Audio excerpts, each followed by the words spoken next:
వర్తనమున భూదీవకులమున పుట్టినాడు. దాంతుడై శాంతుడై ధర్మ సంశీలుడై సకల వేదంబులు చదివినాడు. అనయము గురువుల అతిథుల పెద్దల చేరి శుశ్రూషలు చేసినాడు. సర్వభూతముల యందు సమబుద్ధి అయి చాలా బహుమంత్ర సిద్ధుల పొందినాడు. సత్యభాషణ నియమము జరిపినాడు. నిత్య నైమిత్తికమ్ముల నెరపినాడు. దండి లోభాది గుణములు దరసినాడు. మంచి గుణములు తన యందు నింపినాడు. మహానుభావుడు పోతన గారు అజామీళుడు గురించి చెప్పినటువంటి పద్యం ఇది. అజామీళుడు అనేటప్పటికీ సర్వసాధారణంగా భ్రష్టమైనటువంటి జీవితమును పొందినవాడు అని మనం అనుకుంటాం. కానీ ఆయన ప్రారంభంలో అటువంటి వాడు కాడు. ఆయన ఎంత గొప్పవాడు అంటే యోగ్యులైనటువంటి దంపతులకు జన్మించినటువంటి వాడై సంధ్యావందనాది కార్యక్రమాలు వేదాధ్యయనం చేసి చక్కగా ప్రతిరోజు తాను చెయ్యవలసినటువంటి అనుష్ఠానాన్నంతటినీ కూడా చేస్తూ ప్రయత్నపూర్వకంగా గురువుల్ని పెద్దల్ని అతిథుల్ని సేవిస్తూ సత్యభాషణ నియమాన్ని తప్పకుండా పాటిస్తూ నిత్యం తాను చెయ్యవలసినటువంటి విధులు ఏవి ఉంటాయో అటువంటి విధులను క్రమం తప్పకుండా ఆచరిస్తూ దానితో పాటుగా నైమిత్తికంగా వచ్చేటటువంటి తిథులైనటువంటి శ్రీకృష్ణాష్టమి, భీష్మాష్టమి, భీష్మేకాదశి, మహాశివరాత్రి ఇటువంటి తిథులు కల్పంతో ఏ రోజున ఏది చెయ్యాలో దాన్ని ఆచరిస్తూ ఒక మనిషిగా పుట్టినందుకు ఆ మనిషి జీవితం పాడవకుండా ఉండడానికి ఎటువంటి గుణములను విడిచిపెట్టేయాలో అటువంటి లోభాది గుణములను పరిత్యజించి సత్కర్మలను నిరంతరము చేస్తున్నటువంటి వాడై సకల గుణములకు నిధి అయి ఎంతో ఉత్తమమైనటువంటి జీవితాన్ని కొనసాగిస్తున్నాడు. అంత మంచివాడు. తల్లిదండ్రుల యందు గురువుల యందు ఎంతో భక్తి ప్రపత్తులతో జీవిస్తూ ఉండేవాడు. దానికి తోడుగా ఆయన ఎందున్నటువంటి గొప్పతనం ఏమి అంటే ధర్మపత్నిని స్వీకరించి ఆమెతో ఎంతో ప్రేమగా జీవనాన్ని కొనసాగిస్తున్నాడు. ఇన్ని నియమములు కలిగినటువంటి వాడు, ఇంత మంచివాడైనటువంటి అజామిలుడు కన్యాకుబ్జనగరమునందు ఉంటూ ఉండేవాడు. ఆయన పేరే అజామీళుడు. అజామీళుడు అంటే అజ్ఞానముచో మేళనమును పొందినవాడు అని అర్థం. ఇంత గొప్పవాడైనటువంటి అజామీళుడు ఒకే ఒక్క సంఘటన జారిపోయేటట్టుగా చేసేసింది. అంటే వ్యాసుల వారు దేవీ భాగవతం చేస్తూ ఒక మాట అంటారు, ఇంద్రియాణి బలిష్టాని ననియుక్తాని మానద అపక్వస్య ప్రకుర్వంతి వికారాం స్థాననీకశః అంటారు. మనిషి నిరంతరం జాగ్రత్తతో ఉండకపోతే సాధనాక్రమంలో భగవంతుని యందు భక్తి ప్రయత్నపూర్వకంగా అలవరుచుకుని శీలాన్ని తనకి తానుగా నిర్మించుకుని నిలబెట్టుకోవడం చేత కాకపోతే బలిష్టమైనటువంటి ఇంద్రియములు ఎప్పుడైనా కాట్లు వేసి మనిషిని పతనం చేసేస్తాయి. ఆయన ఒకనాడు తండ్రి గారు చెప్పారు అని దర్భలు తేవడం కోసం, పూజకి కావలసినటువంటి పత్రములు పుష్పములు సేకరించడం కోసం, నైవేద్యానికి కావలసినటువంటి పళ్ళు తీసుకురావడం కోసం అరణ్యంలోకి వెళ్ళాడు. వెళ్ళి అన్నిటినీ సేకరించి తిరిగి వచ్చేస్తున్నాడు. ఆ వచ్చేస్తున్నప్పుడు అనుకోకుండా ఆయన ఒక దృశ్యాన్ని చూశాడు. ఒక పొదరింట్లో కాముకులైనటువంటి ఒక యువతీ యువకుల యొక్క సంగమ దృశ్యాన్ని చూశాడు. అది నిష్కారణంగా ఆయన మనసుని ఈడ్చేవతల పారేసింది. ఆయన ఆమె యందు అనురక్తుడయ్యాడు. ఆమె చుట్టూ తిరగడం మొదలెట్టాడు. ఆమె సరి అయినటువంటి శీలవైభవం కలిగినటువంటి స్త్రీ కాదు. అటువంటి స్త్రీ పరపురుష సమాగమాన్ని నిరంతరం అపేక్షించేటటువంటి స్త్రీ అని తెలుసుకున్నప్పటికీ కూడా నాచుపట్టిన నేల మీద నడవడానికి ప్రయత్నించిన వాడు ఊంచుకోవడం ఎలా సాధ్యం కాదో అలా ఏడ్వబడ్డాడు. ఆమె యొక్క సుఖంలో నిరంతరము ఆమెతోనే ఉంటూ తల్లిని తండ్రిని కూడా ఉపేక్షించాడు. ఇంత శాస్త్రం చదువుకున్నటువంటి శాస్త్రం అంతా చట్టుబండలైపోయింది. అనుష్ఠానం లేదు, చదువుకున్నటువంటి మంత్రములు ఆమ్నాయం లేదు, తల్లిని తండ్రిని సేవించడం లేదు, గురువుగారి ముఖం చూడడం ఎప్పుడో పోయింది. ఇక అతిథులు పెద్దలు సేవించడం, నిత్య నైమిత్తిక కర్మలు చేయడం, ఇటువంటివన్నీ ఎప్పుడో గాలిలో కలిసిపోయి నిరంతరము ఆమెతోడిదే జీవనముగా, ఆమె తనని పొగుడుతుంటే తాను ఆమెను పొగుడుతుంటే అదే జీవనమని, అదే భోగమని, అంతే సంతోషమని కాలం గడిపేస్తున్నాడు. కానీ కాలం అనేటటువంటిది అన్ని వేళలా ఒక్కలా ఉండదు కదా. కాలోహి బలవాన్ కర్త, కాలమును మించినటువంటి బలవత్తరమైనటువంటి స్వరూపం లోకంలో ఎక్కడా ఉండదు. అందుకే శంకర భగవత్పాదులంతటి వారు ఒక మాట అంటారు, ఆయుర్నశ్యతి పశ్యతాం ప్రతిదినం యాతిక్షయం యవ్వనం ప్రత్యాయాంతి గతాః పునర్నదివసాః కాలో జగద్భక్షకః లక్ష్మీస్తోయ తరంగ భంగ చపలా విద్యుచ్చలం జీవితం తస్మాన్ మాం శరణాగతిం కరుణయా త్వం రక్ష రక్షాధునా అంటారు. కాలో జగద్భక్షకః, సూర్యోదయ సూర్యాస్తమయాలలో, చంద్రోదయ చంద్రాస్తమయాలలో సమస్త జీవుల యొక్క ఆయుర్దాయాన్ని కాలం తినేస్తూ ఉంటుంది. ఒక్కరోజు దాటిపోయింది అంటే ఆయుర్దాయంలో ఒకరోజు నశించిపోయింది అని గుర్తు, మృత్యువుకి సమీపంలోకి వెళ్ళిపోతున్నాడు అని గుర్తు. ఆయన ఎంతగా ఆమెని ప్రేమించినప్పటికీ, ఆమె యందు అనురక్తుడైనప్పటికీ ఆమె ఒకనాడు కాలంలో శరీరాన్ని విడిచిపెట్టేసింది. ఆమె వలన కుమారుణ్ణి పొందాడు. ఆ కుమారుడికి ఎందుకు పెట్టుకున్నాడో తెలియదు, నారాయణ అని పేరు పెట్టుకున్నాడు. అది ఆయన చేసినటువంటి మహద్భాగ్యమైంది. ఆ పిల్లవాడికి నారాయణ అని పేరు ఉంచాడు. ఆమె తోడిదే కాలం అనుకున్నాడు. ఆమె వెళ్ళిపోయింది. వెళ్ళిపోయినా ఇంకా ఆమె స్మృతులతో కాలం గడుపుతున్నాడు. ఆ స్మృతులతో కాలం గడపడంలో, ఆ దుఃఖంలో ఇప్పుడు కూడా ఆయన వెనక్కి అడుగు వెయ్యలేదు. తాను చేయవలసినటువంటి విహిత కర్మాచరణం ఆయనకి జ్ఞాపకం రాలేదు. తెలియక ఈ రీతి అతడు వర్తించుచుండ భయదమగు మృత్యు కాలంబు ప్రాప్తమయ్యిన భూరి వాత్సల్య వృత్తి తత్పుత్రుతలచి ఆత్మ ప్రలపించు నారాయణాయటంచు. ఎంత స్పష్టంగా ఎంత అందంగా ఇస్తారో పోతన గారి పద్యాలు. తెలియక ఈ రీతి అతడు వర్తించుచుండ, కాలము యొక్క విలువ, మనిషి యొక్క జీవితం యొక్క విలువ తెలుసుకోకుండా ఆయన అలాగే ప్రవర్తిస్తూ ఉండగా కాలమునందు ఆయనకి మృత్యువు సమీపించింది. ఆయన శరీరం పడిపోవలసినటువంటి సమయం ఆసన్నమైపోయింది. భయంకరమైనటువంటి రూపాలతో యమభటులు వచ్చి ఆయన యొక్క ప్రాణములను ఉగ్గడించడం కోసమని పాశములు ఆయన మీద వేశారు. ఆ పాశములు వేసినప్పుడు నిలువుకళ్ళు పడిపోయి భయంతో ఉనికిపోతూ వాళ్ళ వంక చూస్తూ ఆత్మ ప్రలపించు, పైకి నోటితో అంటలేదు, లోపల మాత్రం గుడుగుతున్నాడు. ఎందుకని? భూరి వాత్సల్య వృత్తి తత్పుత్రుతలచి, ఆ కొడుకు మీద ఉండిపోయింది ప్రేమ. ఉండిపోయి నారాయణ నారాయణ నారాయణ అని ఆ కొడుకుని పిలుస్తున్నాడు. ఆ కొడుకుని పిలవడం కోసం నారాయణ నారాయణ నారాయణ అంటున్న సమయంలో ఈ యమభటులు ఆయన ప్రాణములను ఉగ్గడించేస్తున్నారు.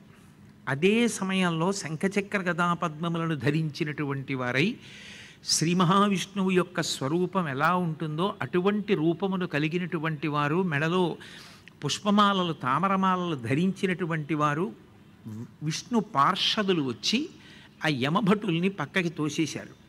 తోసేసి ఆయన ప్రాణములను తీయడానికి మీకు అధికారం లేదు, మీరు తీయకూడదన్నారు. ఆ యమభటులు ఆశ్చర్యపోయి, మీరు చూస్తే ఇంత మంగళప్రదమైనటువంటి రూపాలతో ఉన్నారు, మిమ్మల్ని చూస్తే మాట రావట్లేదు. లోకంలో యమధర్మరాజు గారి యొక్క శాసనం తిరుగులేనిది. ఆయన రాగద్వేషములకు లొంగేటటువంటి వాడు కాదు, సమవర్తి. కాలమునందు ఒక ప్రాణి పడిపోవలసినటువంటి సమయం ఆసన్నమైనప్పుడు ఎటువంటి పక్షపాతం లేకుండా పాశములు వేసి ప్రాణములను బుగ్గడించడం ఆయన యొక్క గొప్ప కర్తవ్యం. దాని వలన ఎవరు శోకించినా ఆయన తన కర్తవ్యాన్ని తాను నిర్వర్తిస్తాడు. మేము ఆయన భటులం. వీడు పరమ దుర్మార్గుడు, నికృష్టమైనటువంటి జీవితమును కలిగినటువంటి వాడు. భూసుర కులంలో జన్మించి వేదాంగములను చదువుకుని చివరికి భ్రష్టుడై ఇంత భయంకరమైనటువంటి జీవితాన్ని గడిపాడు. అందుకే ఇతని యొక్క ప్రాణములను ఉగ్గడించడానికి మేము వచ్చామన్నారు. అంటే విష్ణుభటులు అన్నారు, మీకు ఇంతే తెలుసు, మీరు ధర్మం మాట్లాడుతున్నారు కానీ ధర్మ సూక్ష్మాన్ని మాట్లాడటం లేదు. ఇతను ప్రాణములు పోయే ముందు మీరు అతని ప్రాణములను ఒగ్గడిస్తున్నటువంటి సమయంలో నారాయణ నారాయణ అన్నాడు. ఆయన కొడుకునే అని ఉండి ఉండవచ్చు, కానీ ప్రాణం పోతున్న సమయంలో అన్నాడన్నది మాత్రం పరమ యథార్థం.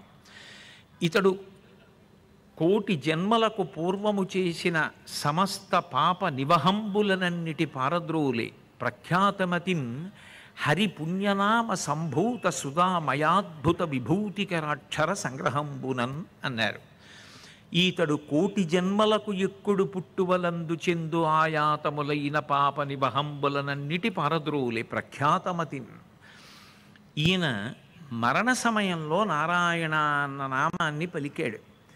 మృత్యు సమయంలో భగవంతుని యొక్క నామం పలకడం అనేటటువంటిది కోట్ల కోట్ల కోట్ల మందిలో ఎవ్వరికీ సాధ్యం కాదు. ఎందుకని అంటే ఆ సమయంలో కపవాత పైత్యములు ప్రకోపించి ప్రాణవాయువు ఇక లోపలికి వెళ్ళడానికి వీలు లేకుండా తీసిన ఊపిరి వదలకపోవచ్చు, వదిలిన ఊపిరి తీయకపోవచ్చు, రెండిటి మధ్యలో మృత్యు ఉంటుంది. భయంకరమైనటువంటి రూపాలతో యమభటులు ఎదురుగుండా నిలబడి ప్రాణములను తీసేస్తుంటే ఇంద్రియముల యొక్క పటుత్వం అంతా సడలిపోయి ఇంద్రియముల యొక్క శక్తిని అంతటినీ కూడా మనసు తీసేసుకుని ఏదో ఒక సూక్ష్మమైనటువంటి రంధ్రంలోంచి తాను పైకి వెళ్ళిపోవడానికి ప్రయత్నం చేసి తిరుగుతుంటే ఆ సమయంలో నోటి వెంట భగవంతుని యొక్క నామం పలకడం పరమ భాగవతోత్తములైనటువంటి వారికి కూడా సాధ్యం కాలేదు. జీవితాంతం అదే పనిగా భగవత్ సంబంధమైనటువంటి విషయములను చదివి చెప్పిన వారు కూడా ప్రాణోత్క్రమణ సమయంలో భగవంతుని యొక్క నామాన్ని ఉచ్చరించడం సాధ్యపడేటటువంటి విషయం కాదు. అటువంటప్పుడు ఈయన అలా పలకగలిగాడు అంటే పూర్వజన్మలలో ఎక్కడో ఒక అద్భుతమైనటువంటి పుణ్యం ఉంది. ఆ పుణ్యం ఇప్పుడు అక్కరకు వచ్చింది. అందుకు వింటారు ఆ పురాణం. ఇప్పుడు ఇన్ని చేసిన తర్వాత నేను చేసే పుణ్యం నన్ను కాపాడేస్తుందా? కాదు. చేసిన పుణ్యం ఏమో ఎప్పుడక్కరకు వస్తుందో, ఏ పెనుమలుపు తిప్పుతుందో.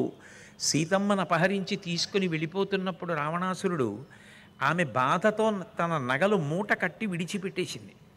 ఆ నగల మూట సుగ్రీవుడికి దొరుకుతుందని కానీ, ఆయన చుట్టూ హనుమదాదులు ఉన్నారని కానీ, రాముడు వస్తాడని కానీ, వాళ్ళ మధ్య సంధి కుదురుతుందని కానీ, ఆ నగల మూట రామలక్ష్మణులకు చూపిస్తాడని కానీ, తద్వారా తన జాడ కనిపెట్టడానికి అది మార్గం అవుతుందని కానీ సీతమ్మ ఊహించి విడిచిపెట్టినది కాదు.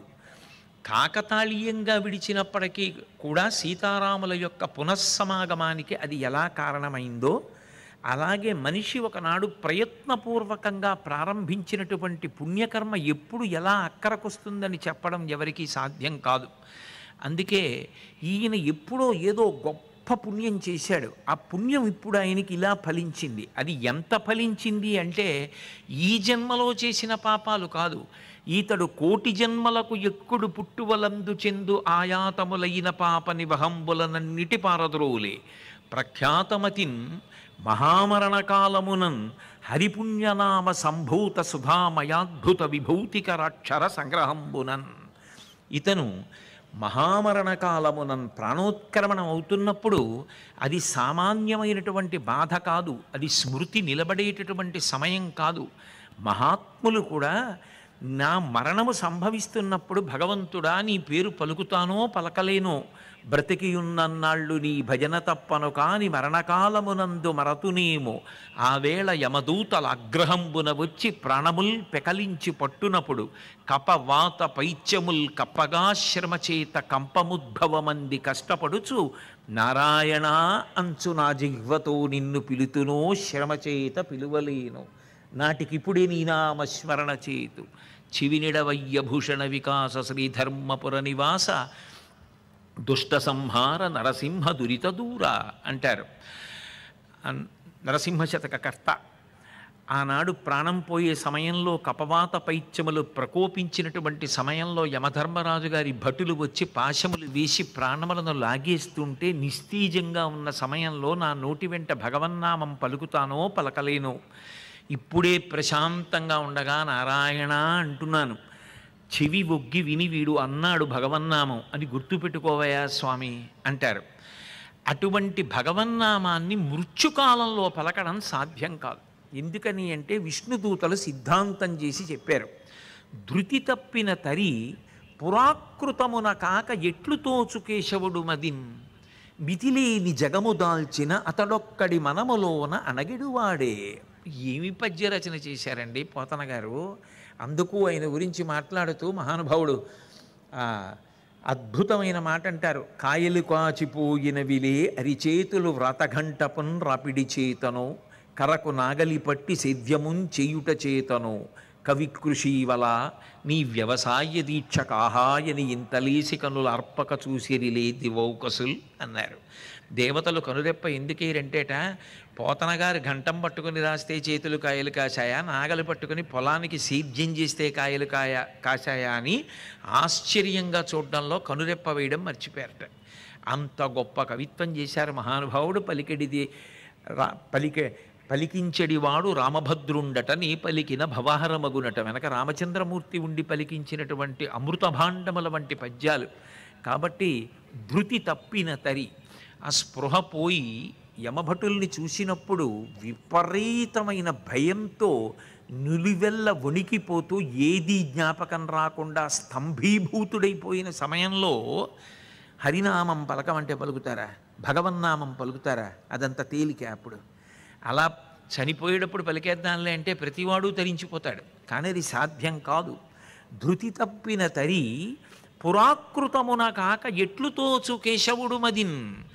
ఎప్పుడో ఏదో జన్మలలో ఆయన మీద భక్తితో ఆ నామాన్ని గట్టిగా పట్టుకున్నవాడయ్యుండాలి.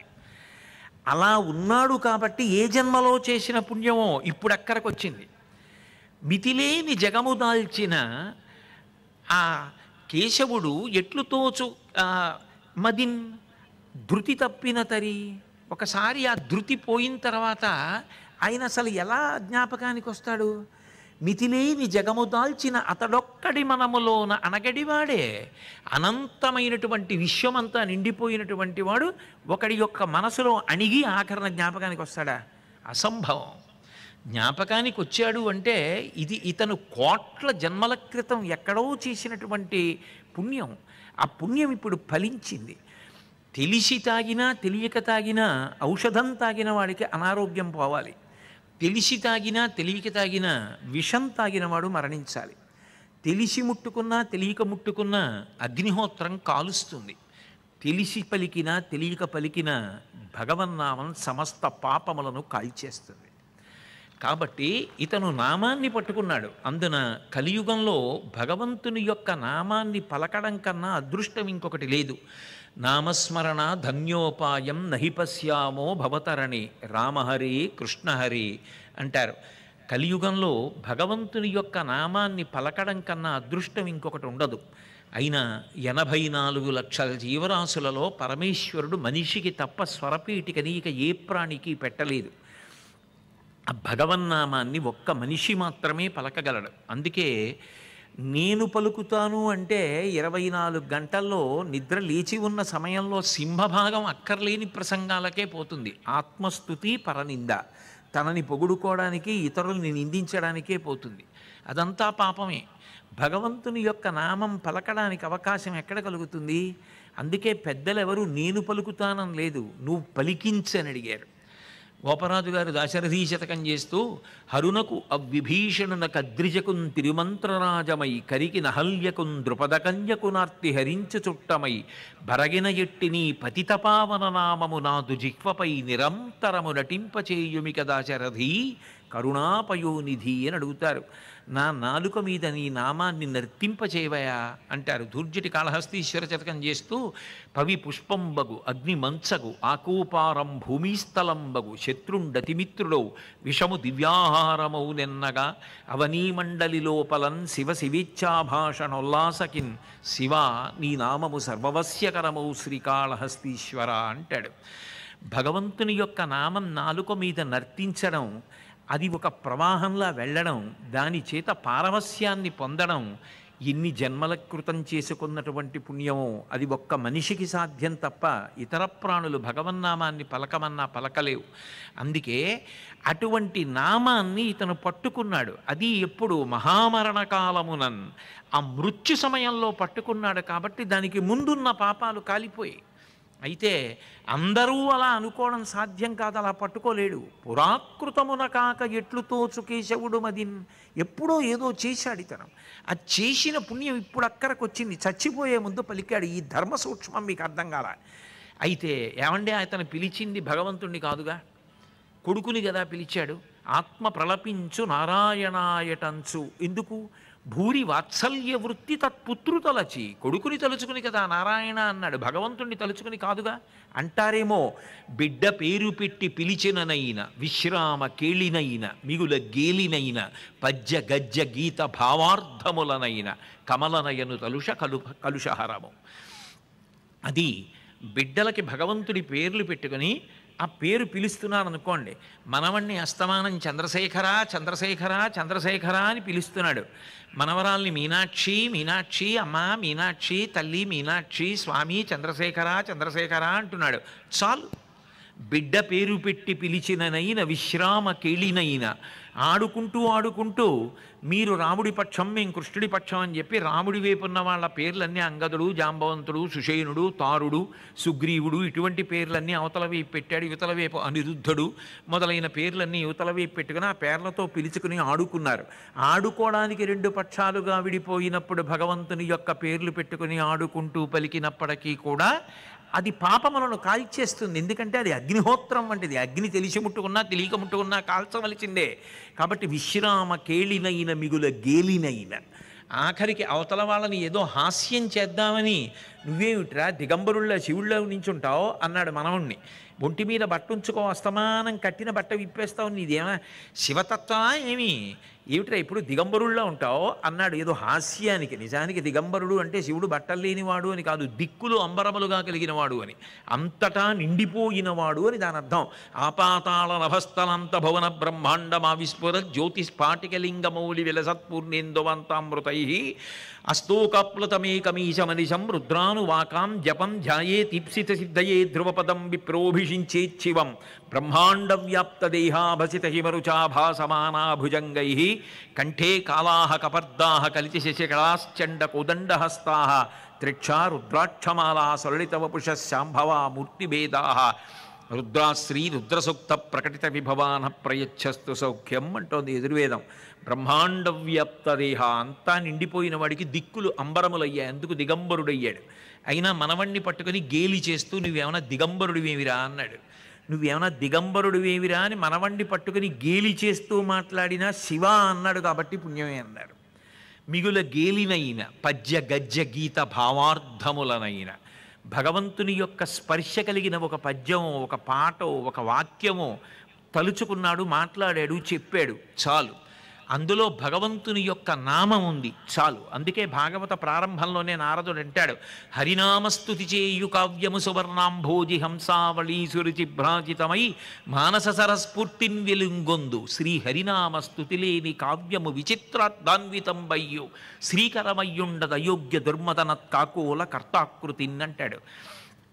భగవంతుని యొక్క నామము అందులో ప్రతిపాదింపబడితే తెలిసి కానీ తెలియక కానీ అది పద్యములో కానీ గద్యలో కానీ గీతంలో కానీ ఒక్కసారి దాన్ని చదివినంత మాత్రం చేత భగవన్నామాన్ని ఉచ్చరించాడు కాబట్టి దాని ఫలితము దానికి ఇవ్వవలసిందే. దాని ధర్మసూక్ష్మం అంతే. మీకేం తెలుసు? ఈ మాటలు అంటున్నది నేను కాదు, విష్ణు భటులు యమదూతలతో అంటున్నారు. కాబట్టి మీకెక్కడుంది అధికారం? ఇప్పుడు మీరు తీయడానికి వీల్లేదు, అతని ప్రాణములను మీరు ఉగ్గడించకూడదు. కోట్ల జన్మల యొక్క పాపములు దహించుకుపోయాయి. ఎందుకనంటే మహామరణ కాలమునన్ ప్రఖ్యాతమతిన్ హరిపుణ్యనామ సంభూత సుధామయాద్భుత విభూతికర అక్షర సంగ్రహంబునన్. హరినామం పలికాడు నారాయణ అని, అది సాధ్యం కాదు. కాబట్టి ఇతనికి పాపములు లేవు. మీరెలా తీస్తారు? పాపాత్ముడు అంటారేమిటి? కుదరదు. నామ వైభవం అంతే అని వాళ్ళు ఒక మాట చెప్పారు. బ్రహ్మహత్యానేక పాపాటవులకగ్ని కీలలు హరినామ కీర్తనములు గురుతల్ప కల్మష క్రూర సర్పములకు గేకులు హరినామ కీర్తనములు తపనీయ చౌర్యసం తమసంబునకు సూర్య కిరణముల్ హరినామ కీర్తనములు మధుపాన కిల్బిష మదనాగ సమితికి కేసరుల్ హరినామ కీర్తనములు మహిత యోగోగ్ర నిత్య సమాధి విధుల ఎలరు భూరి నిర్వాణ సామ్రాజ్య భోగ భాగ్య ఖేళనంబులు హరినామ కీర్తనములు అన్నారు. బ్రహ్మహత్యానీక పాపాటములకగ్ని కీలలు హరినామ కీర్తనములు. బ్రహ్మహత్య అనబడేటటువంటి భయంకరమైనటువంటి అరణ్యం వంటి పాపానికి దావాగ్ని వంటిది భగవంతుని యొక్క నామం పలకడం. గురుద్రోహం చెయ్యడం అనేటటువంటి భయంకరమైన క్రూర సర్పం లాంటి పాపానికి భగవన్ నామోచ్చరణము గరుత్మంతుని వంటిది. బంగారాన్ని దొంగిలించడం అనేటటువంటి మహాపాతకమనబడేటటువంటి చీకటికి సూర్యకిరణముల వంటిది భగవన్నామోచ్చరణం. అలాగే మధుపానం చెయ్యడం, సురాపానం చెయ్యడం అనేటటువంటి భయంకరమైనటువంటి పాపానికి విరుగుడైనటువంటిది మధుపాన కిల్బిష మదనాగ సమితికి. సురాపానం ఎన్ని మాటలు చేశాడో అన్ని పాపములు గుంపుల గుంపుల ఏనుగుల వంటివి పడతాయి ఖాతాలో. అన్ని గుంపుల గుంపుల వంటి ఏనుగుల వంటి పాప రాశికి అంతటికీ కూడా సింహం వంటిది భగవంతుని యొక్క నామ సంకీర్తనం. అది మహిత యోగోగ్ర నిత్య సమాధి విధుల ఎలరు. బ్రహ్మాదిసురులకు అందరాని భూరి నిర్వాణ సామ్రాజ్య భోగ భాగ్య ఖేళనంబులు హరినామ కీర్తనములు. చతుర్ముఖ బ్రహ్మగారి వంటి వారు కూడా సమాధిలో ఉండగా పొందేటటువంటి ఆనందము కన్నా కూడా భగవంతుని యొక్క నామమును పలికినప్పుడు కలిగేటటువంటి ఆనందధార వేరు. అంత గొప్పది భగవంతుని యొక్క నామాన్ని పలకడం. అంతేకాదు, ఒక మంత్రం చెయ్యాలి అంటే ఒక శౌచం ఉండాలి, ఒక పద్ధతి ఉండాలి. పూజ చెయ్యాలి అంటే ఒక పద్ధతి ఉండాలి. హోమం చెయ్యాలి అంటే ఒక పద్ధతి ఉండాలి. భగవంతుడి నామం పలకడానికి ఈ స్థితి ఆ స్థితి అని ఉండదు. ఎక్కడైనా భగవంతుని నామం చెప్పవచ్చు. యమదూతలారా, మీకు ఈ ధర్మ సూక్ష్మం తెలియలేదు. అతను మహామరణ కాలంలోనైనా సరే భగవన్నామం పలికాడు. నామం పట్టుకోవడానికి శౌచంతో సంబంధం లేదు. కూలిన చోట, కొట్టబడి కుందిన చోట, మహాజ్వరాదులన్ ప్రీలిన చోట, సర్పముఖ పీడలు పొందిన చోట, ఆర్తులై తూలిన చోట, విష్ణు భవదూరిని పేర్కొనిరేని ఆ కాలుని యాతనావితతి కానరుపూనరు దుఃఖభావముల్. భగవన్ నామం చెప్పడం అనేటటువంటిది ఎటువంటి పరిస్థితులలోనైనా చెప్పచ్చు. కూలిన చోట, అలా నడిచి వెడుతూ వెడుతూ మెట్టు చూసుకోలేదు, కింద పడిపోయాడు, ఈశ్వర అన్నాడు, అప్పుడు కూడా చెప్పచ్చు. కొట్టబడి కుంగిన చోట, అలా వెళ్ళిపోతుంటే ఎవరో తల మీద దెబ్బ కొట్టారు, ఎవరో కొట్టక్కర్లేదు, పోనీ ఎవరో కొట్టారన్న పాపం మనకెందుకు. అలా వెడుతుండగా గడప తగిలింది, గడప తగిలి కింద పడిపోయాడు. అలా పడిపోతూ పడిపోతూ రామరామ అన్నాడు, అప్పుడు కూడా భగవన్నామని చెప్పచ్చు. కూలిన చోట, కొట్టబడి కుందిన చోట, మహాజ్వరాదులం ప్రేలిన చోట. గొప్ప జ్వరం వచ్చింది, ఒంటి మీద స్పృహ లేదు, కానీ ఏవో రామాయణంలో శ్లోకాలు చెప్తున్నాడు, ఏదో రామ రామ రామ అంటున్నాడు. అప్పుడు బ్రహ్మణ్యో బ్రహ్మకృద్బ్రహ్మ బ్రహ్మ బ్రహ్మ వివర్ధన బ్రహ్మ విద్బ్రాహ్మణో బ్రహ్మీ బ్రహ్మజ్ఞో బ్రాహ్మణ ప్రియ అని విష్ణు సహస్రనామ స్తోత్రం చెప్పుకుంటున్నాడు. లేదా రాజరాజార్చిత రాజ్ఞీ రమ్య రాజీవలోచన అని లలితా సహస్రం చెప్తున్నాడు. ఒంటి మీద స్పృహ లేదు. ఆ స్పృహ లేని సమయంలో జ్వరంలో భగవంతుడి నామం చెప్పాడు. మంచం మీద ఉన్నాడు, వైద్యశాలలో ఉన్నాడు. తప్ప అంటే తప్పు కాదు. మహాజ్వరాదులను ప్రేలిన చోట, సర్పముఖ పీడలు పొందిన చోట ఒక భయంకరమైన సర్పం కనపడింది. గోవిందా గోవిందా గోవిందా గోవిందా అన్నాడు, అనొచ్చు, ఆ భయంలో కూడా అనొచ్చు. సర్పముఖ పీడలు పొందిన చోట, ఆర్తులై తూలిన చోట, ఆర్తితో తూలిపోయాడు ఒక చోట, అప్పుడు కూడా భగవన్నామని చెప్పచ్చు. విష్ణు భవదూరిని పేర్కొని రేని ఆ కాలుని యాతనావితతి పూనరుకానరు దుఃఖభావముల్. భగవంతుడి నామం చెప్పడం అలవాటైనటువంటి వాడు ఆఖరి శ్వాస యందు యమధర్మరాజు గారి యొక్క దర్శనం కానీ యమదూతల దర్శనం కానీ పొందడు. ఇది పరమ సత్యం, నన్ను నమ్మండి. కాబట్టి మేము విష్ణుదూతలం, మాకు తెలుసు. భగవంతుని యొక్క నామం పట్టుకోవడం కన్నా తేలికైనటువంటి మార్గం ఇంకొకటి లేదు. గజేంద్రమోక్షణంలో భగవన్ నామాన్ని ఏనుగు పట్టుకుంది, ఆ సరస్సులో ఉండిపోయి ద్రౌపదీదేవి ఏకవస్త్రయ్యి పట్టుకుంది. ఎవరు ఎలా పట్టుకున్నా భగవంతుని యొక్క నామాన్ని పలకడం అలవాటైనటువంటి వాడు ఉత్తమగతులు పొందుతాడు. ఆ నామం పట్టుకోవడం అన్నది వస్తే చాలు. 84 లక్షల జీవరాశులలో మనుష్యుడు వినా నామాన్ని పట్టుకోగలిగినటువంటి అదృష్టాన్ని శక్తిని పొందినవాడు వీరొకడు మాత్రం లేడు. ఎందుకని అంటే స్వరపీఠిక ఉండి మాట్లాడగలిగిన వాడు మనుష్యుడు ఒక్కడే. మనిషి కావడం వేరు, భగవంతుని నామం పలకడం వేరు. నరత్వం దేవత్వం నగవన మృగత్వం మశకత పశుత్వం కీటత్వం భవతు విహగత్వాది జననం సదాస్తత్పాదాబ్జ స్మరణ పరమానంద శివానందలహరి విహారాసక్తం చేద్రు దయమిహ కింతేన వపుష అంటారు శంకర భగవత్పాదులు శివానందలహరిలో. నరుడివా, కొండవా, పక్షివా, పుట్టవా, చెట్టువా, జంతువా సంబంధం లేదు. ఆ భగవద్భక్తి ఉండి నామం పలకడం వచ్చిందా నువ్వు అదృష్టవంతుడివి. ఏ వేదంబు పఠించలూత భుజగం వేశాస్త్రములు సూచే తానే విద్యాభ్యాసమునర్చె కరి చించే మంత్రమోహించే బోధావిర్భావ నిధానముల్ చదువులయా కాదు మీ పాద సంసేవాసక్తియ కాక జింతుతతికిన్ శ్రీకాళహస్తీశ్వర. ఒక సాలెపురుగు, ఒక పాము, ఒక ఏనుగు భగవంతుడి పాదాలు పట్టుకు తరించిపోయి. మనుష్యుడి యొక్క జన్మ ఎత్తినప్పటికీ ధర్మం అన్న మాటతో సంబంధం లేకుండా ఎంతసేపు నేను బాగుండాలని ఇంద్రియముల యొక్క విశృంఖలత్వానికి అలవాటు పడిపోయి, ఇంద్రియ సుఖాలకి శరీర భోగాలకి అలవాటు పడిపోయి ధర్మం విడిచిపెట్టి పాపజీవనం గడిపినప్పుడు మనిషిగా పుట్టినందువల్ల వచ్చేటటువంటి ప్రయోజనం ఏమిటి? స్వరపేటిక ఉన్నందుకు మనిషి తేలికగా పట్టుకుని తరించడానికి అవకాశం ఉన్నది భగవంతుని యొక్క నామమును పలుకట చేతునే. కాబట్టి ఆ నామం పలకడానికి ఏ విధమైనటువంటి భేదములు లేవు, ఏ విధమైనటువంటి దోషములు లేవు, అర్హతలు లేవు. అన్ని కాలముల యందు, అన్ని వేళల యందు, అన్ని దేశములందు భగవన్నామాన్ని పట్టుకోవచ్చు. అంత గొప్పది భగవన్నామం. కాబట్టి ఇతన్ని మీరు పట్టుకోవడానికి కానీ ఇతని ప్రాణములను తీయడానికి కానీ మీకు అధికారం లేదు, విడిచిపెట్టేసేయండి అన్నారు. వాళ్ళన్నారు ఇతపూర్వం మేము ఎప్పుడూ ఇటువంటి వాదన వినలేదు, కానీ మీరు ఇది ధర్మసూక్ష్మం అంటున్నారు. మీరు బలవంతులు, మీరు విష్ణుదూతలు, శ్రీ మహావిష్ణువు సర్వలోకముల యొక్క నియామకుడు. ఆయన మాట మేము కాదనలేం, కానీ ఈ విషయాన్ని మా ప్రభువు దగ్గరికి వెళ్ళి నివేదిస్తాం. అయా ఇదిట ధర్మసూక్ష్మం.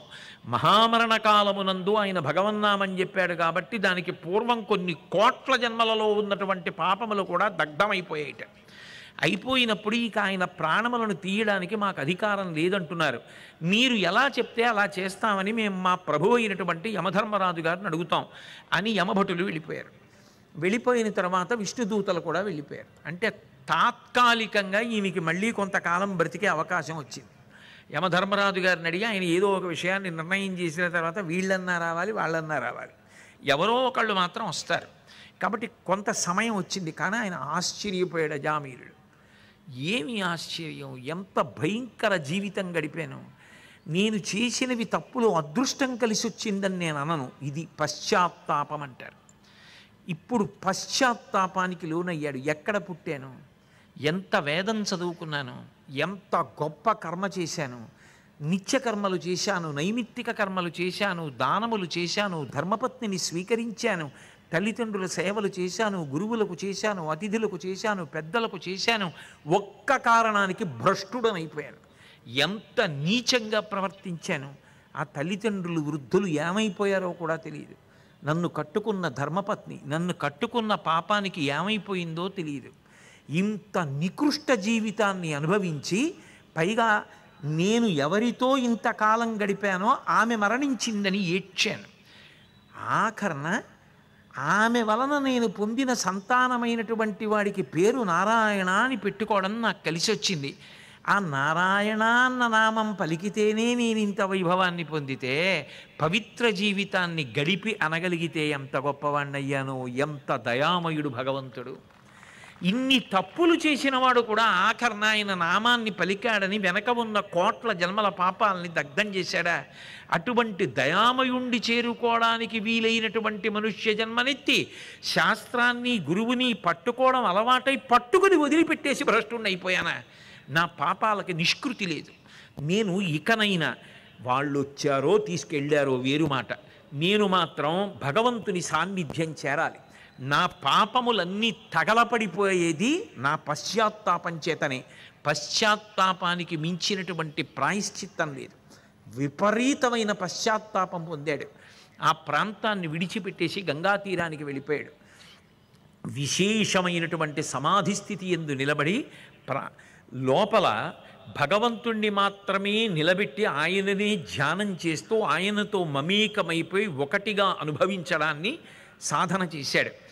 ఇక్కడ యమభటులు వెళ్ళి యమధర్మరాజు గారితో చెప్పారు, విష్ణుభటులట పరమబలవంతులు, మంగళప్రదులు, సురూపులు, వాళ్ళు మమ్మల్ని తోసేశారు. చిట్ట చివర భగవన్నామం పలికితే వాడి జోలికి మీరు వెళ్ళకూడదన్నారు. మీరు ఎలా చెప్తే అలా. మీ శాసనం జరగనప్పుడు, ఇటువంటి మినహాయింపులు ఉన్నప్పుడు లోకంలో పాపాత్ములు కూడా గట్టెక్కిపోతారు కదా. అంటే యమధర్మరాజు గారు అన్నాడు, ఇది అందరికీ సాధ్యమయ్యే విషయం కాదు. ఎప్పుడో ఎక్కడో ఏ జన్మలోనో చేసుకున్నాడు పుణ్యం, అది ఇప్పుడు ఫలించింది. మహామరణ కాలమునందు భగవన్నామాన్ని పలికాడు, అది అంతే. వాళ్ళు చెప్పినది ధర్మ సూక్ష్మం. పైకి కనపడే ధర్మం వేరు, ధర్మ సూక్ష్మం వేరు. మీకు నేను కొంత డబ్బిస్తాను, నేను చెప్తాను, మీరు హెచ్చ వేసుకోండి, చివర ఎంత వస్తే అంత ఇస్తానన్నాను అనుకోండి. 1 రూపాయి, ఇంటూ 2 2 రూపాయలు, ఇంటూ 3 6 రూపాయలు, ఇంటూ 4 24 రూపాయలు, ఇంటూ 5 120 రూపాయలు, ఇంటూ 6 అంటే తర్వాత ఎంత వస్తుందో నాకు లెక్కలు బాగా రావు. అందుకని అలా అంటూ వెళ్ళాను. ఏదో దాన్ని 56 57 58 70 80 చెప్పాను. అదేదో కొన్ని లక్షలు అయింది. అబ్బా ఇంత డబ్బే అనుకుంటున్నారు. చిట్ట చివర ఇంటూ 0 అన్నాను. ఏమైంది? ఇన్ని లక్షలు 0 అయింది. ఏమీ ఉండదు. చివర 0తో హెచ్చ వేస్తే ముందున్నదంతా 0 అయిపోయింది. మహామరణ కాలమునందు భగవంతుడి నామం చెప్పినప్పుడు ముందున్న పాపాలన్నీ దాని చేత కాలిపోయాయి. అది ధర్మ సూక్ష్మం. కాబట్టి అది పైకి కనపడదు. నామోచ్చరణ చెయ్యడం అనేటటువంటిది అంత గొప్పది. విష్ణుదూతలు చెప్పింది పరమ సత్యం. మీకొకటి చెప్పనా? మీరు తీసుకొచ్చేటప్పుడు కొంచెం తేవాలా తేవద్దా అని బెంగ పెట్టుకోకుండా ఎవరిని తీసుకొచ్చేయచ్చో నేను చెప్తాను, గుర్తుపెట్టుకోండి. పరమ భాగవతుల పాదధూళి సమస్త తీర్థమంచు ఎరుగలేని వారి వారి వారి వారి వారి చేరిన వారి తొలుత కట్టి తెండు దూతలార. ముందెవరిని తీసుకొస్తారో తెలుసా? పరమ భాగవతోత్తములైన వాళ్ళు ఉంటారు, భగవంతుణ్ణి నమ్ముకున్న వాళ్ళు. వాళ్ళ పాదములకు అంటుకున్నటువంటి ధూళి ఏది ఉన్నదో అదే సమస్త తీర్థముల సారము. వారి పాద ధూళి తగిలితే చాలు, సమస్త తీర్థముల యందు స్నానం చేసినట్టే. వాడు నాలాంటి వాడే, వాడి గొప్ప ఏమిటి అని విమర్శిస్తారే వాళ్ళని, వాళ్ళతో వారి వారి వారి వారి చేరిన వారి. ఇంకా దానికి వ్యాఖ్యానం ఎందుకు? తొలుత కట్టి తెండు దూతలారా, వాళ్ళని ముందు కట్టి తీసుకొచ్చేయండి. వాడు మనిషి జన్మెత్తి, వాడికి ఇది తెలియనప్పుడు ఇంకెందుకు వాడు? కాబట్టి వాడిని ముందు తీసుకురండి. ఎవరి జోలికి వెళ్ళవద్దో తెలుసా? పద్మనయను మీద భక్తియోగమెల్ల ముక్తియోగమనుచు అనుభవించు వారి వారి వారి వారి చేరిన వారి త్రోవ పోవవలదు దూతలారా. భగవంతుడి మీద భక్తి ముక్తికి కారణమని నమ్మిన మహాత్ములు ఉంటారు. ఆ భక్తితో ఉన్న వాళ్ళ విషయంలో తొందరపడి వెళ్ళకండి. బాగా ఆలోచించి తీసుకెళ్ళచ్చు, తీసుకెళ్ళడానికి ఏదో ఆధారం ఉంది అనుకుంటేనే తిండి తప్ప, వాళ్ళనే కాదు వాళ్ళని వాళ్ళ వాళ్ళ వాళ్ళ వాళ్ళని వాళ్ళ చేరిన వాళ్ళని కూడా అంత చటుక్కుని తీసుకురాకండి. వారి వారి వారి వారి చేరిన వారి త్రోవ పోవవలదు దూతలారా, వాళ్ళ జోలికి తొందరపడి వెళ్ళకండి. ఎందుకో తెలుసా? ఈ లోకంలో గొప్ప పుణ్యం దేని వలన వస్తుంది అంటే, అజామీరుడే చెప్పినటువంటి మాట. గంగా తీరానికి వెళ్ళిపోయిన తరువాత సత్పురుషులతో సహవాసం చేసినప్పుడు పోతన గారు భాగవతంలో అజామీలోపాఖ్యానంలోని షష్ఠస్కంధంలో ఒక మాట అంటారు, హరిభక్తులతో మాటలు భువినెన్నడు చెడని పుణ్య ధనముల మూటల్ వరముక్తికాంతా పూతోటలు అరిషడ్వర్గములు చొరని అరుదగు కోటల్ అంటారు. భగవద్భక్తులతో సహవాసం ఉండడం, వాళ్ళు పేరు పెట్టి పిలవడం, వాళ్ళతో మాట్లాడడం అంత తేలికైన విషయం కాదు. హరిభక్తులతో మాటలు ధరనెన్నడు చెడని పుణ్య ధనముల మూటల్. ఇక్కడ సంపాదించుకున్న ధనం చెడిపోవచ్చు, పోవచ్చు, ప్రభుత్వం రద్దు చేయొచ్చు, దొంగలు ఎత్తుకుపోవచ్చు, అన్నదమ్ములు పంచుకోవచ్చు, ఏమైనా కావచ్చు. శరీరం వదిలిపెట్టిన తర్వాత తనది కాక మిగిలిన వాళ్ళు పనిచేసుకోవచ్చు. కానీ కేవలం భగవద్భక్తి కలిగిన వారితో మాట్లాడిన మాటలు కూడా ఎంత పుణ్యము అంటే, ఇక అవి చెడని పుణ్యధనముల మూటలు, అవి పుణ్యధనాల మూటలు. వరముక్తికాంత పూదోటలు, వాళ్లతో మాట్లాడిన మాటలు ముక్తికాంత తిరిగేటటువంటి పూల తోటలో ఉండేటటువంటి గుబాళింపులు. అరిషడ్వర్గములు చొరని అరుదగు కోటలు, సాధారణంగా కోటలోకి శత్రువులు ప్రవేశించకుండా కడతారు. భగవద్భక్తులతో మాట్లాడేటటువంటి మాటలు కామక్రోధ లోభ మదమోహ మాత్సర్యములనేటటువంటి అరిషడ్వర్గములు చొరబడడానికి వీలు లేనటువంటి పటిష్టమైన కోటలు. అందుకే ఒక మాట అంటారు, అసలు ఈ లోకంలో మిగిలినవన్నీ అసారమే, సారవంతమైనవి ఏవైనా ఉంటే నాలుగు ఉన్నాయి. జీవితంలో అది గుర్తు పెట్టుకుని ప్రయత్నపూర్వకంగా అది సాధించుకో. అది నిన్ను ఉద్ధరిస్తుంది. నీ జీవుణ్ణి ఉద్ధరించేది ఏదైనా ఉంటే అదే. అసారే ఖలు సంసారే సారమే తచ్చతుష్టయం కాశ్యాం వాస సతాం సంగో గంగాభ శుభుసేవనం. ఎప్పుడైనా కాశీ వెళ్ళి కాశీలో నివాసం చెయ్యడం, ఒక్క సత్పురుషుడితో ఏ విషయం మీద అనురక్తి లేకుండా, ఏ ప్రతిఫలాన్ని కోరకుండా, భగవంతుని మీద విశేషమైనటువంటి భక్తి కలిగినటువంటి ఒక సత్పురుషుడితో సహవాసం ఉండడం. సహవాసం అంటే వారికి జ్ఞాపకం రావాలి, నువ్వు వారితో అలా ప్రవర్తించగలగడం.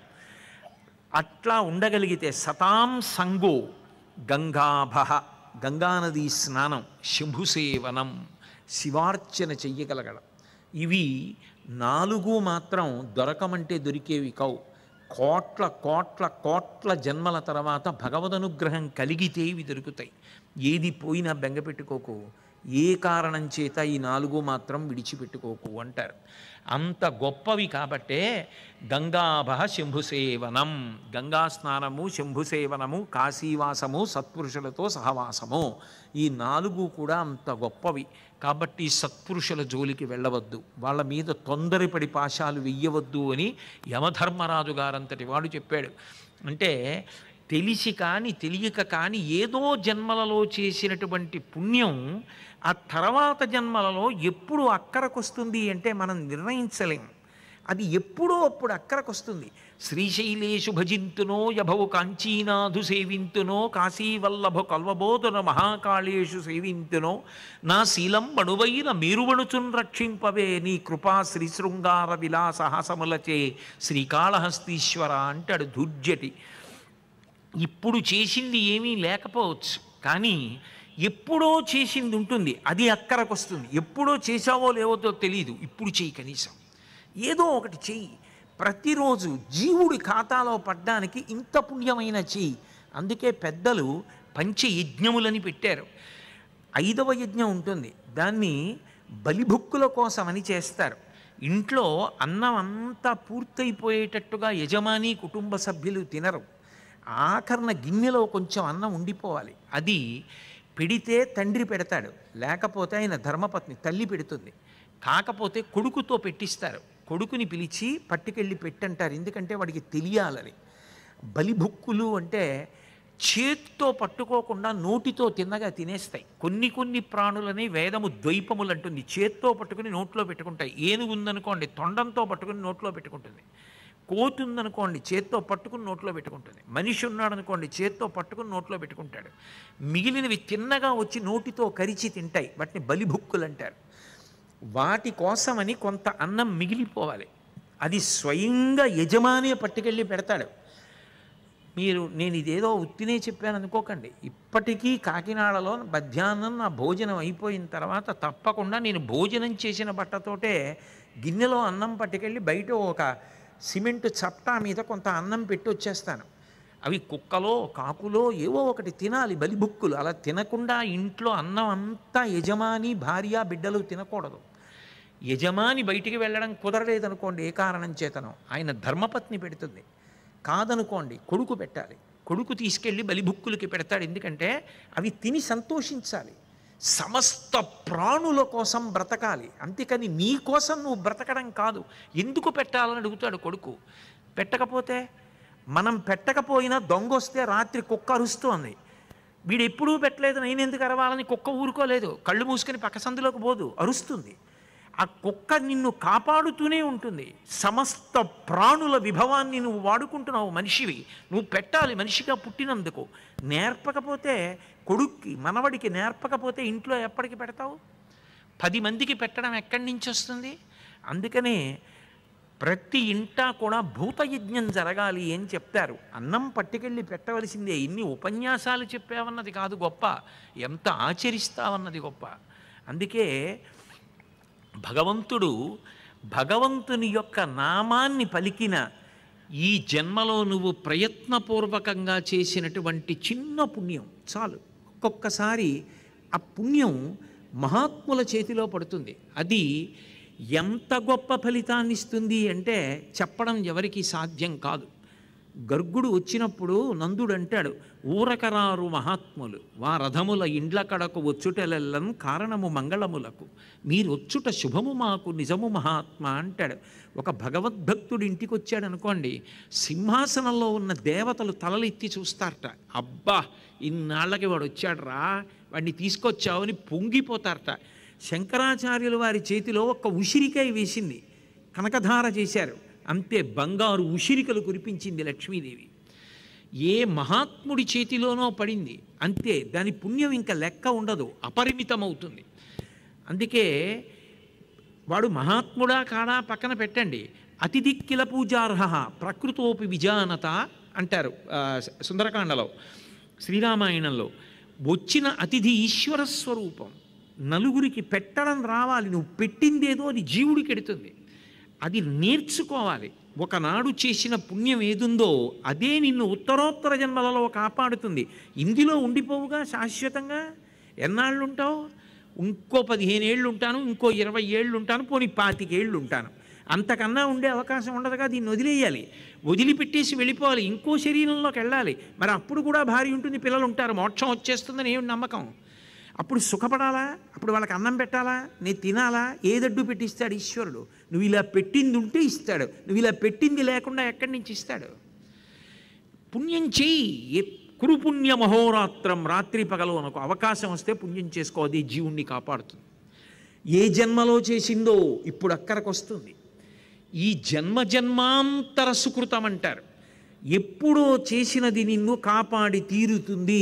అది భగవంతుడు జ్ఞాపకం పెట్టుకుంటాడు, చిత్రంగా కూర్చొని గుప్తంగా రాసుకుంటాడు. అందుకే చిత్రగుప్తుడు అయ్యాడు. ఎక్కడో ఉండడు, ఇక్కడే ఉంటాడు, అన్నీ రాసుకుంటూ ఉంటాడు జీవుడి విషయాలన్నీ. కాబట్టి ఎప్పుడైనా ప్రయత్నపూర్వకంగా చేసినటువంటి పుణ్యం ఉత్తరోత్తర జన్మల యందు నిన్ను కాపాడి తీరుతుంది సుమా. ఇది సనాతన ధర్మమునందు ప్రబల సిద్ధాంతం. అజామిళోపాఖ్యానం ప్రాయశ్చిత్తం అంటే పశ్చాత్తాపం పడ్డం వెనక ఉండేటటువంటి గొప్పతనం. మనిషి సాధన చేత సమాధి స్థితిలో చిట్ట చివర బ్రహ్మమునందు ఐక్యమైపోవడం. అజామీలుడు ఇక మళ్ళీ యమధర్మరాజు గారిని అడిగి యమభటులు వచ్చే లోపల సాధన చేశాడు. గంగాతీరంలో సాధన చేసి బ్రహ్మస్థానమునందు పరమేశ్వరుడితో ఐక్యమైపోయి ఆ బ్రహ్మస్థానాన్ని భేదించి వెళ్ళిపోతుంటే మళ్ళీ విష్ణుభటులు కనపడ్డారు, వాళ్ళతో కలిసి వైకుంఠానికి వెళ్ళిపోయాడంతే. ఆ సాధన బలం, ఆ మనిషి పొందవలసినటువంటి తాపత్రయం, అయ్యో నేను తప్పు చేశాను అని తెలుసుకుని పొందవలసినటువంటి పరివేదన, భగవంతుని నామాన్ని పలకడానికి అదృష్టాన్ని పొందినటువంటి మనిషిగా పుట్టినందుకు ఏదో ఒక నామాన్ని పట్టుకుని పలకాలనేటటువంటి తీవ్రమైన ఇచ్ఛ, భగవన్నామోచ్చరణ, రోజు కాసేపైనా భగవంతుని యొక్క నామం పలకడం, ఇవి గొప్ప అదృష్టాలు అని మనకి భాగవతం నిరూపణం చేస్తుంది. నామము పలకడం ఎంత గొప్పదో, పూర్వజన్మలలో చేసుకున్న పుణ్యం ఎంత గొప్పదో, శరణాగతి ఎంత గొప్పదో, మూడిటిని పెనవేసి చెప్తారు అష్టమస్కంధంలో. నీరాట వనాటములకు పోరాటము ఎట్లు కలిగి పురుషోత్తముచే ఆరాటమెట్లు మానెను ఘోరాటవిలోని భద్ర కుంజరమునకున్ అని అడిగాడు పరీక్షిత్ శుకబ్రహ్మని. ఆయన చెప్పేటప్పుడు గురువుగారు ఏం చేస్తారంటే, తగినంత ఉత్సాహంతో వింటున్నాడా, అసలు నీ చెప్పేదంతా వినాలని ఆసక్తి ఉందా, చూడడం కోసం ఏం చేస్తారంటే మధ్యలో కథని సంక్షిప్తంగా చెప్పేస్తారు.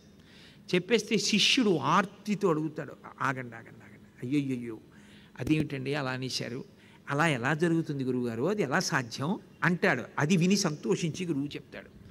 ముందు హ్రస్వంగా చెప్పేశాడంతే శుకబ్రహ్మ.